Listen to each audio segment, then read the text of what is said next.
जय माता दी। Welcome to all of you my study channel sociology with Santosh. आज हम लोग बात करेंगे हैबरमास के एक दूसरे सिद्धांत, सार्वजनिक क्षेत्र के सिद्धांत के बारे में।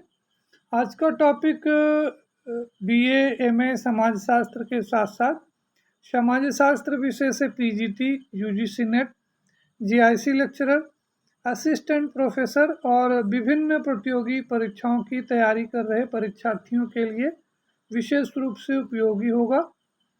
इस टॉपिक पर चर्चा करने से पहले हम चाहेंगे कि अगर आपने हमारे इस चैनल को अभी तक सब्सक्राइब नहीं किया है तो प्लीज़ इसे सब्सक्राइब कर लीजिए।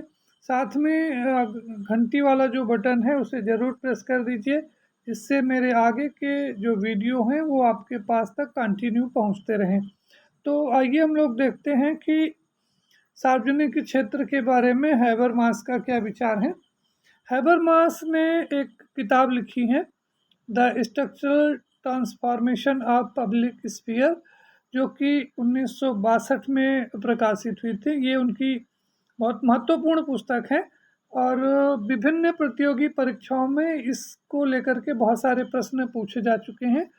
तो आप इसको नोट कर लीजिए कि the structural transformation of the public sphere, ये जो बुक है वो हैबरमास की है, जो कि उनकी पहली पुस्तक है। और ये पुस्तक जो है वो 1962 में पब्लिश हुई थी, प्रकाशित हुई थी। इस पुस्तक में यानी the structural transformation of the public sphere जो उनकी पुस्तक है, इस बुक में हैबरमास ने सार्वजनिक क्षेत्र के उदय का विश्लेषण किया है। और इस बारे में उनका कहना है कि सार्वजनिक क्षेत्र के उदय ने कुछ समय के लिए एक ऐसे क्षेत्र या दायरे को विकसित किया है जो राज्य एवं समाज के बीच मध्यस्थता कर सकता है। कहने का आशय ये है कि हैबरमास ने सार्वजनिक क्षेत्र का जो सिद्धांत है वो अपनी पुस्तक the structural transformation of the public sphere में उल्लेखित किया है। और इसमें उन्होंने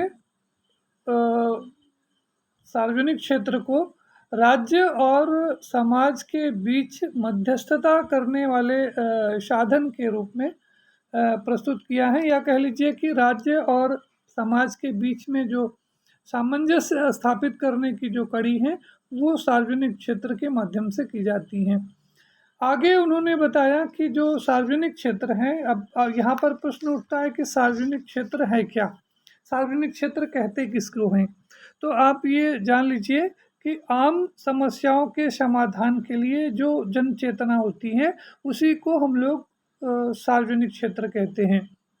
दूसरे शब्दों में हम कहें तो बैठक में सार्वजनिक समस्याओं पर विचार एवं समाधान का मंच ही सार्वजनिक क्षेत्र है।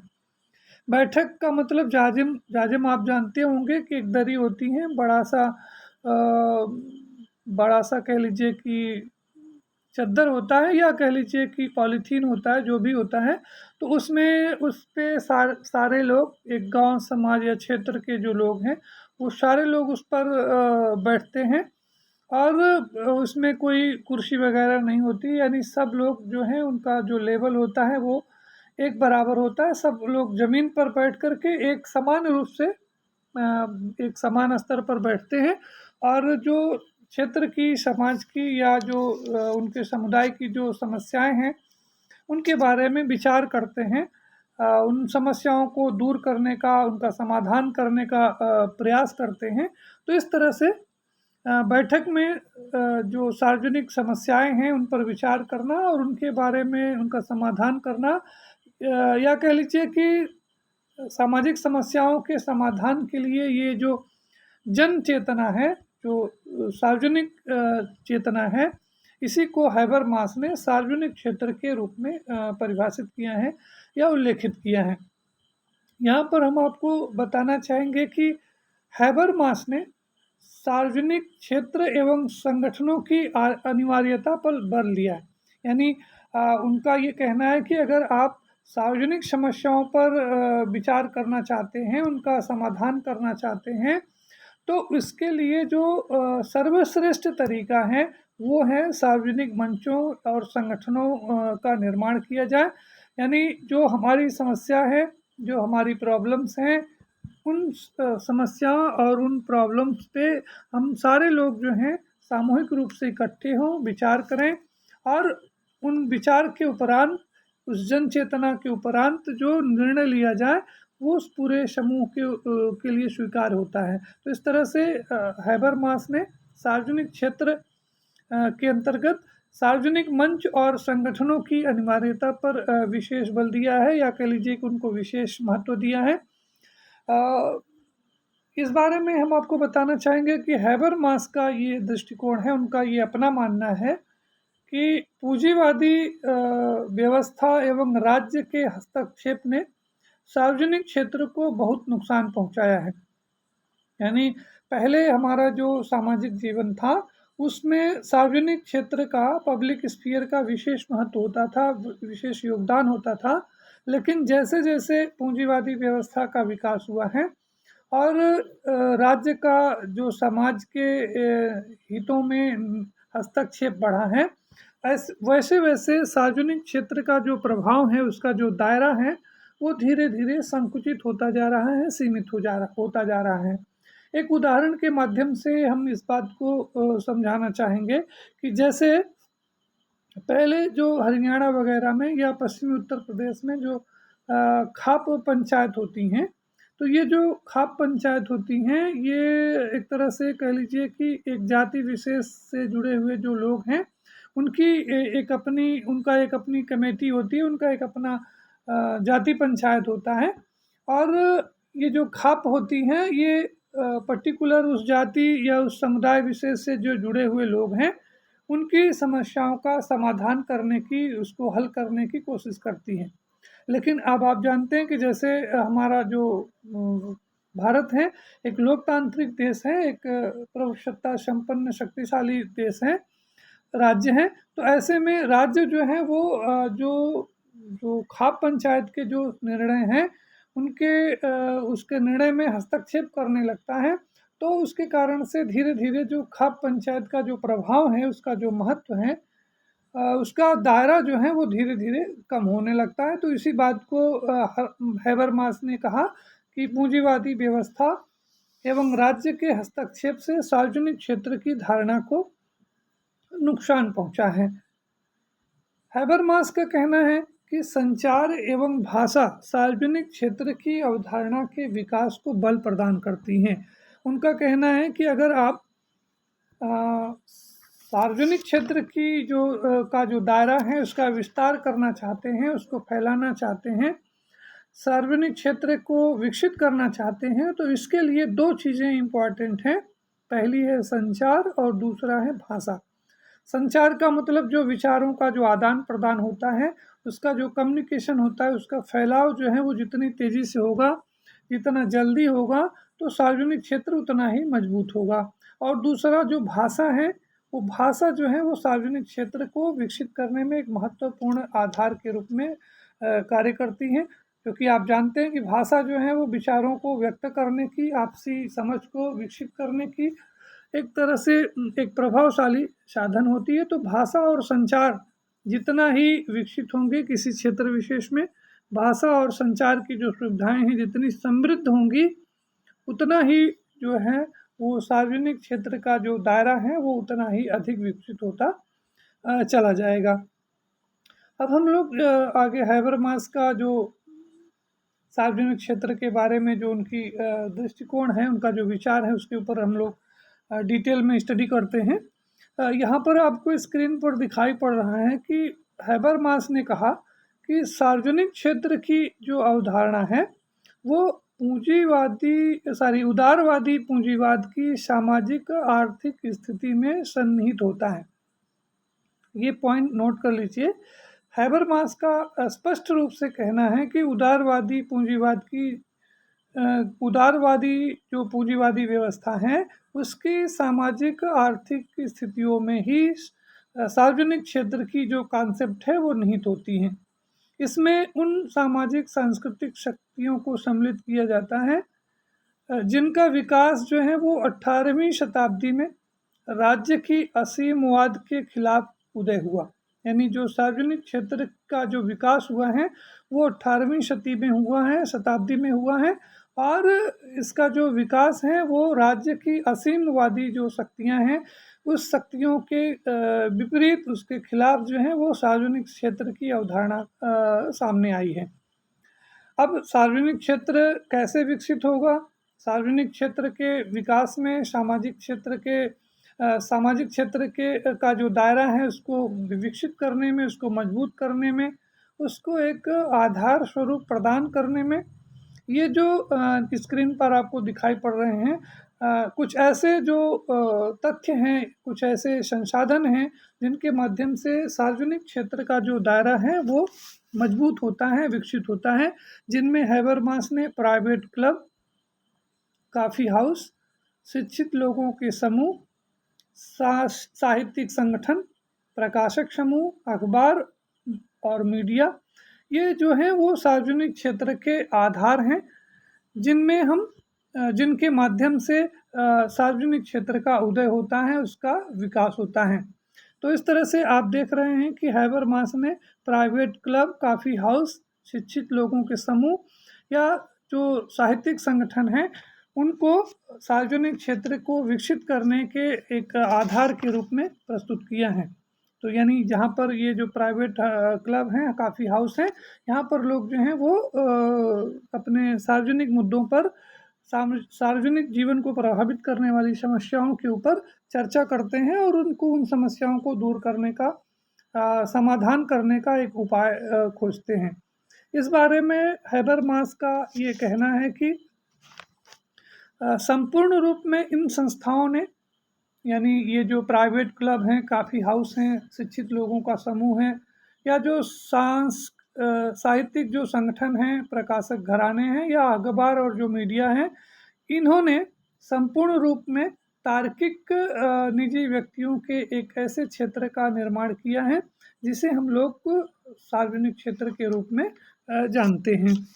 हैबरमास का कहना है कि सिद्धांत रूप में और व्यवहार में भी सार्वजनिक क्षेत्र का दायरा जो है वो परिवार के निजी दायरे और राज्य के राजनीतिक प्राधिकार के से बिल्कुल अलग होता है। यह एक ऐसा दायरा या क्षेत्र होता है जिसमें व्यक्ति अपने निजी विचारों को सामूहिक रूप से अपने साझा हितों के बारे में बातचीत करता है। तो इस तरह से आप देख रहे हैं कि हैबरमास ने कहा कि सिद्धांत रूप में और व्यवहार रूप में सार्वजनिक क्षेत्र का जो दायरा होता है वह परिवार के निजी दायरे और राज्य के राजनीतिक प्राधिकार से अलग होता है, भिन्न होता है। जैसे हम आपको एक उदाहरण के माध्यम से बताने की कोशिश करें कि जैसे चाय की दुकान पर कुछ लोग मिलते हैं, बातचीत करते हैं। वे लोग जो साझा जो मुद्दे हैं, यानी जो लोगों की जो सामूहिक जो समस्याएं हैं, जो सामूहिक मुद्दे हैं, उन मुद्दों के बारे में जो उनको प्रभावित करते हैं उसके बारे में बात करते हैं, उसके ऊपर चर्चा करते हैं। तो यहाँ वे अपने परिवार के निजी दायरे से बाहर होते हैं।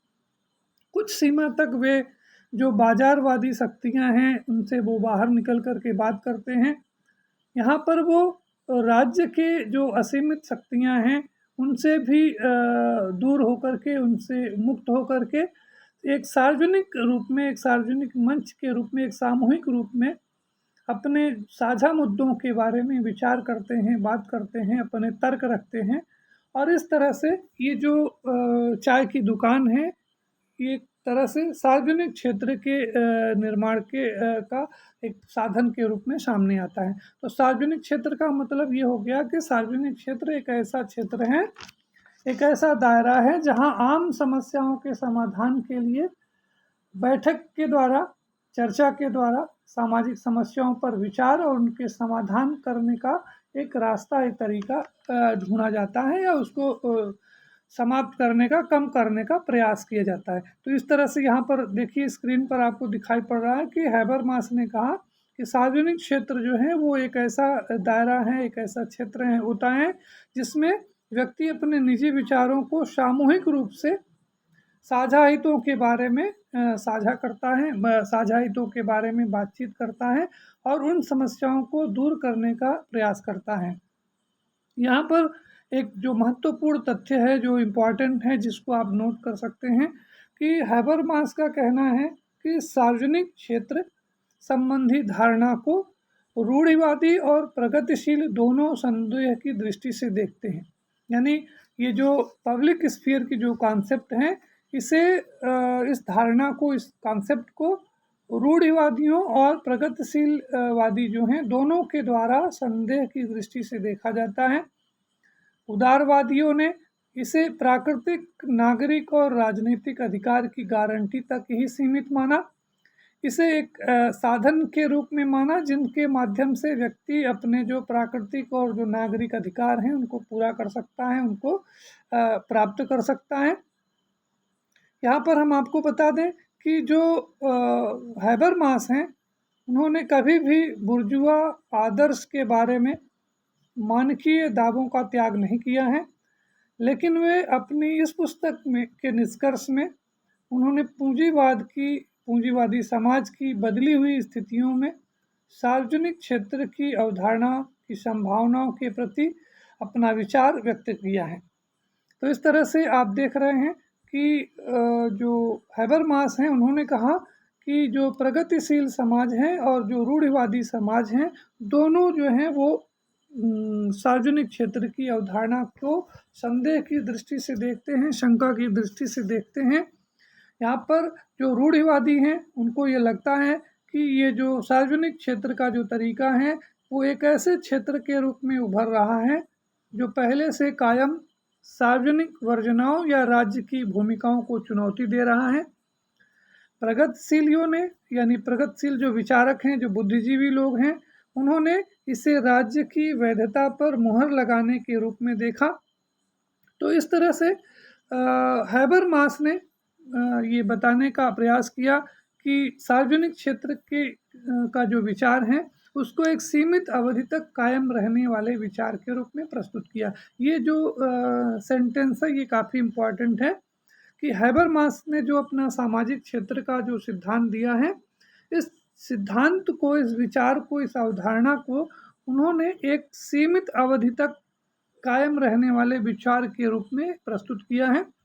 उनका ये मानना है कि ये जो हैबरमास का ये कहना है कि कई बार ऐसा देखा गया है या ऐसा माना गया है कि इस सार्वजनिक क्षेत्र के अंतर्गत वही लोग हावी रहेंगे जो पहले से प्रभावशाली हैं। तो इस तरह से हैबरमास ने जो सार्वजनिक क्षेत्र का जो उनका जो कॉन्सेप्ट था, उनकी जो अवधारणा थी, उसको उन्होंने एक बुर्जुआ सामाजिक क्षेत्र के रूप में प्रस्तुत किया है या उसको स्पष्ट करने का प्रयास किया है। यानी उनका ये कहना है कि अक्सर ये देखा गया है कि सार्वजनिक क्षेत्र के अंतर्गत वही लोग हावी हो जाते हैं जो समाज में पहले से हावी होते हैं, पहले से ही प्रभावशाली रहते हैं। तो इस कारण से यहाँ हम सार्वजनिक क्षेत्र के अंतर्गत किसी नए विचार या किसी नए तथ्य के सामने आने की उम्मीद नहीं रहती है। और शायद इसी कारण से हैबरमास ने ये कहा कि सार्वजनिक क्षेत्र का जो विचार है उसको एक सीमित अवधि तक, एक सीमित क्षेत्र के अंतर्गत ही उसको लागू किया जा सकता है। इसको एक बड़े पैमाने पर इसको लागू किया जाना थोड़ा सा संदेह, इस बारे में थोड़ा सा संदेह हैबरमास ने व्यक्त किया है। और यही कारण है कि हैबरमास ने इसे बुर्जुआ सामाजिक क्षेत्र के रूप में विश्लेषित किया है। अब आपको यहाँ बता दें कि ये जो सार्वजनिक क्षेत्र की जो अवधारणा है वो 18वीं शताब्दी में विकसित हुई थी। यानी सामाजिक क्षेत्र की, पब्लिक स्फीयर की जो कॉन्सेप्ट है वो 18वीं शताब्दी में यूरोप में इस कॉन्सेप्ट का डेवलपमेंट हुआ। इस काल में जो भी क्रांतियाँ या जो सामाजिक पुनर्निर्माण हुए, उनमें सार्वजनिक क्षेत्र की विशेष भूमिका रही है। जैसे 1750 से 1760 के बीच में हुई औद्योगिक क्रांति और 1789 में घटित फ्रांस की क्रांति के बाद यूरोप में जो प्रबोधन काल हुआ, या जिसको हम लोग पुनर्जागरण के एक नए युग के नाम से जानते हैं, वह सार्वजनिक क्षेत्र की धारणा से या कह लीजिए कि सार्वजनिक क्षेत्र की धारणा से के कारण ही संभव हुआ। यह किसी एक व्यक्ति के प्रयास से नहीं आया, इसको बहुत सारे बुद्धिजीवियों और आम जनता का सहयोग प्राप्त होता है। तो यहाँ पर ये क्लियर हो गया कि सार्वजनिक क्षेत्र की जो अवधारणा है, इसका जो जन्म है वो 18वीं शताब्दी में यूरोप में सबसे पहले इसकी शुरुआत हुई थी। यहाँ पर हम आपको बताना चाहेंगे कि हैबरमास ने इसे 19वीं शताब्दी के दूसरे चरण में नागरिक समाज के सामंतीकरण की परिघटना के रूप में माना है। यहाँ पर हैबरमास जो है वो सार्वजनिक क्षेत्र की कॉन्सेप्ट को के बारे में, जैसे मैंने आपको बताया कि शुरू में जो हैबरमास थे उन्होंने सार्वजनिक क्षेत्र की जो कॉन्सेप्ट के बारे में काफ़ी वो उत्सुक थे, काफ़ी वो सकारात्मक दृष्टिकोण रखते थे, लेकिन आगे चल कर के उन्होंने कहा था कि सार्वजनिक क्षेत्र के विचार को एक सीमित अवधि तक कायम विचार के रूप में देखा जा सकता है। और इस कारण से उन्होंने कहा कि 19वीं शताब्दी के आते आते जो सार्वजनिक क्षेत्र की जो कॉन्सेप्ट है उसमें परिवर्तन हो जाता है, और यह जो है वो पुनर्सामंतीकरण की एक कॉन्सेप्ट के रूप में, एक परिघटना के रूप में परिवर्तित हो जाती हैं। इसमें नागरिक समाज का वाणिज्यीकरण हो जाता है, राजनीतिक या फिर गैर राजनीतिक जो प्राधिकार हैं उन पर नौकरशाही हावी होने लगती हैं, और जोड़ तोड़ और कह लीजिए कि प्रोपोगंडा करने वाली मीडिया का उत्पन्न होने लगती है। तो इस तरह से 19वीं शताब्दी में जो सार्वजनिक क्षेत्र की जो अवधारणा है, जो कॉन्सेप्ट है, वो धीरे धीरे प्रभावहीन होने लगती है, कमज़ोर होने लगती हैं। और इसी कारण से सार्वजनिक क्षेत्र की अवधारणा को उन्होंने बुर्जुआ जो सामाजिक क्षेत्र की अवधारणा के रूप में प्रस्तुत किया है। तो ये क्वेश्चन भी कभी कभी एग्जामिनेशन में पूछा जाता है कि सार्वजनिक क्षेत्र की जो अवधारणा है उसका बुर्जुआकरण किसने किया है। तो आप इसको नोट कर लें कि ये जो कॉन्सेप्ट हैं वो हैबरमास की हैं। हैबरमास ने सार्वजनिक क्षेत्र की अवधारणा को एक बुर्जुआ सामाजिक क्षेत्र की अवधारणा के रूप में प्रस्तुत किया था। बहरहाल उनकी जो 30 वर्ष बाद यानी हैबरमास ने 30 वर्ष बाद जो उनकी अपनी एक किताब लिखी जिसका नाम है बिटवीन फैक्ट्स एंड नॉर्म्स, इसमें उन्होंने एक बहुलवादी समाज में लोकतंत्र की संभावनाओं के बारे में अपना विचार व्यक्त किया था। और इसमें उन्होंने ये कहा कि जैसे जैसे पूंजीवादी समाज विकसित होता जाएगा, विज्ञान और जो तकनीक हैं वो और अधिक शक्तिशाली होती जाएगी, यानी विज्ञान और तकनीक के ऊपर हमारी जो निर्भरता है वो बढ़ती जाएगी। तो ऐसे में जब तकनीकों का बोलबाला होगा, नई मीडिया का उदय होगा और पूंजीवादी समाज का जो है वो एक तरह से वाणिज्यिकरण हो जाएगा, तो ऐसे में जो पब्लिक स्फीयर की जो धारणा है उतना प्रभावशाली नहीं रह जाएगी जितना इसे होना चाहिए था, या जितना इसे प्रभावित होने की संभावना थी। तो ये जो उनका जो दृष्टिकोण है हैबरमास का, इस दृष्टिकोण में उन्होंने थोड़ा सा परिवर्तन किया, और उन्होंने जो अपनी जो पुस्तक है बिटवीन फैक्ट्स एंड नॉर्म्स में उन्होंने ये आगे चल करके ये कहा कि जो लोकतंत्र की संभावनाओं पर उन्होंने बल दिया, और इस कारण से जब लोकतंत्र की जो कॉन्सेप्ट है वो डेवलप होगी, तो स्वाभाविक रूप से जो लोकतंत्र होता है वो जनता का तंत्र होता है, पब्लिक तंत्र होता है, और ऐसे में जो सार्वजनिक क्षेत्र की जो अवधारणा है उसका जो महत्व है, उसका जो विकास है वो थोड़ा तेज़ी से होने लगता है। यहाँ पर एक बात हम आपको बताना चाहेंगे कि जो हैबरमास हैं उन्होंने राजनीति के वैज्ञानिकरण और प्रत्यक्षवाद का विरोध किया है। हैबरमास ने समकालीन समाज में राजनीति के वैज्ञानिकीकरण और तकनीकी जागरूकता में जो वृद्धि हुई है उसकी आलोचना किया है। उनका मानना है कि सिद्धांत और व्यवहार तथा व्यवहारिक विवेक और तकनीकी दक्षता में अंतर कायम रखने के कारण यह स्थिति उत्पन्न हुई है। हालांकि जो हैबरमास हैं वो मार्क्स के विपरीत यह तर्क देते हैं कि तकनीक और क्रांति के कारण जो अलगाव युक्त श्रम की जो बात मार्क्स कहते हैं, इसके विपरीत हैबरमास ये कहते हैं कि तकनीक और क्रांति के कारण अलगाव युक्त श्रम की समाप्ति हो जाने से सामाजिक मुक्ति सुनिश्चित नहीं होगी। और इस तरह से हैबरमास ने प्रत्यक्षवाद की एक व्यवस्थित समीक्षा प्रस्तुत की है। और ये जो उनकी जो समीक्षा है, उनकी जो पुस्तक है नॉलेज एंड ह्यूमन इंटरेस्ट, जो कि 1962 में सामने आई थी। तो इस तरह से हैबरमास जो हैं उनकी एक जो तीसरी जो महत्वपूर्ण पुस्तक है, इसको भी आप नोट कर लीजिए, जो स्क्रीन पर आपको दिखाई पड़ रही है, नॉलेज एंड ह्यूमन इंटरेस्ट। ये भी पुस्तक जो है वो कई बार कंपटीशन में पूछी जा चुकी हैं।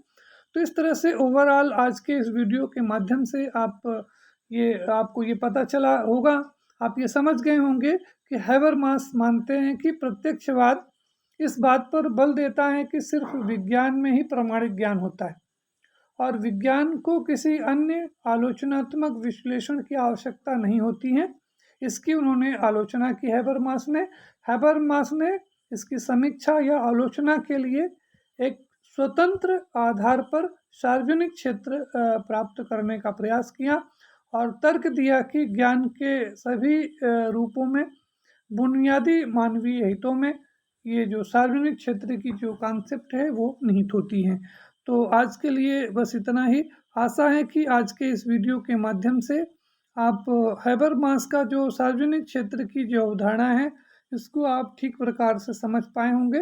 अगर आपको किसी प्रकार की कोई असुविधा हुई है तो आप कमेंट के माध्यम से अपने विचारों को हम तक पहुंचा सकते हैं।